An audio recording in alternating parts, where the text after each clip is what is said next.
efectuada por las cámaras permitiría contar con una figura más representativa de la unidad del Estado.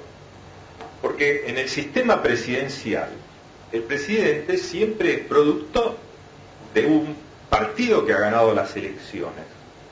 De manera que, de un modo u otro, está representando una parcialidad. En el sistema parlamentario, si queremos un presidente que represente la unidad del Estado, pareciera más conveniente que en vez de una elección directa, fuésemos a una elección producto de un consenso entre el conjunto de fuerzas políticas. Así se elige al presidente en Italia, así se elige al presidente en Alemania. La elección del presidente en Alemania es consecuencia de una asamblea multitudinaria en la que participan 1.200 legisladores, diputados, senadores y representantes también de los Landers, ¿no? Que serían las regiones alemanas. Bien, un poco, sí, bien. Simplemente para terminar, digamos, con este primer bloque, quería señalar para que se tuviese un poco bien clara lo que a mi modo de ver constituye el eje sustancial de un sistema parlamentario, que en el sistema parlamentario el primer ministro es un delegado del Parlamento. Funciona como un delegado del Parlamento. Y este me parece que es el rasgo fundamental del sistema parlamentario y es el rasgo que debemos retener. En relación con esto, una última reflexión, es decir, nosotros hemos tenido una experiencia parlamentaria en Argentina. La experiencia parlamentaria ha sido el gobierno de Eduardo Duhalde, es decir, el gobierno de Eduardo Duhalde es producto de una decisión del Parlamento y ha sido una experiencia exitosa. Ha sido una experiencia exitosa, es decir, que no nos tenemos que sorprender y pensar que ir a un sistema parlamentario es como enviar un hombre a la luna.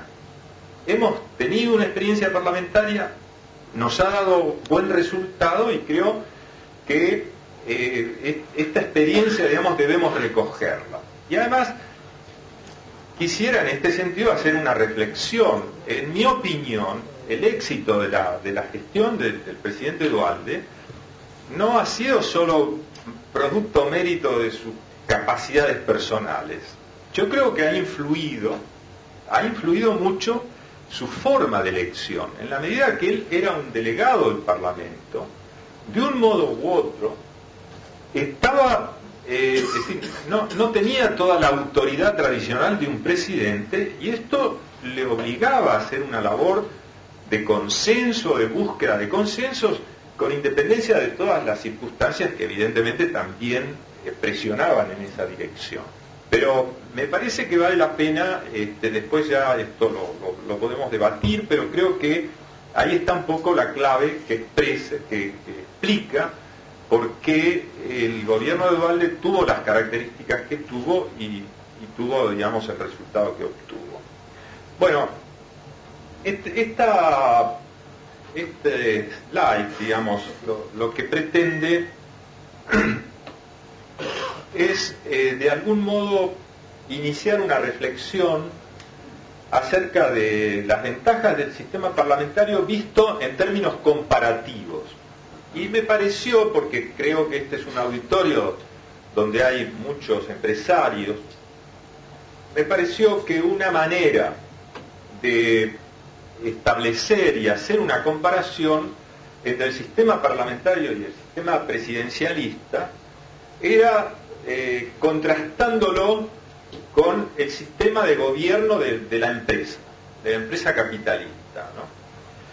Entonces, si ustedes observan en el diagrama, si observamos en mi izquierda, la izquierda vuestra también, En el sistema parlamentario las elecciones generan y dan lugar a la formación de un parlamento. Y a su vez el parlamento es el que elige al primer ministro. El primer ministro es un parlamentario más.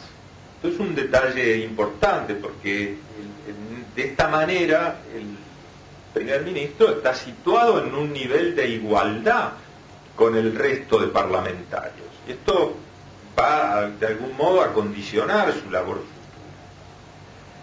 Ese esquema de la forma de elección del parlamentarismo es prácticamente similar a la forma en que se elige el gobierno de la empresa. En la empresa tenemos la asamblea de accionistas elige un directorio, y el directorio a su vez elige un jefe ejecutivo, el CEO o gerente, o como quieran llamarle. Ahora, observen, en el sistema presidencialista, en cambio, tenemos que el electorado, la asamblea del pueblo, la expresión de la voluntad popular, elige. Por un lado tenemos elecciones populares para presidente y por otro lado tenemos elecciones populares para el Parlamento. Tanto el Parlamento tiene un mandato fijo como el presidente, que también tienen un mandato fijo. Esta situación es la que probablemente, como veremos después, va a generar una cierta tensión. Si lo comparamos, el sistema presidencialista, digamos, lo comparamos con el gobierno de la empresa, diría, podemos imaginar una situación donde la asamblea de accionistas elige por un lado al directorio y por otro lado la misma asamblea de accionistas elige al jefe del ejecutivo con un mandato rígido y fijo. Esto, desde el punto de vista de la gestión empresarial, sería absurdo porque estaríamos creando un conflicto entre el jefe ejecutivo, digamos, y el directorio de la sociedad. Esto no.